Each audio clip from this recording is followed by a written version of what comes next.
Well, the old saying, one man's trash is another one's treasure, certainly rings true for this project. I've scoured the tip shops and found this beauty, a barbecue trolley, complete with a workbench. Now, sure, it needs a little TLC, but that is the fun part. I'm going to remove what I can and give everything a light sand. A quick wipe down with White Knight Rust Guard solvent to remove all the dirt and grime, and we're good to go. I'm treating any rusted area with White Knight Rust Guard Rust Converter, which will neutralise the rust and prepare the surface for priming.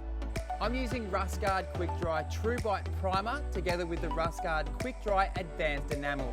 Both these products can be recoated in 2 hours and be cleaned up with water. Both the primer and the top coat can be applied by either a brush, roller or a spray gun. I'm using White Knight High Temp Heat Resistant paint for the barbecue lid, and with a few final touches, I'm all done.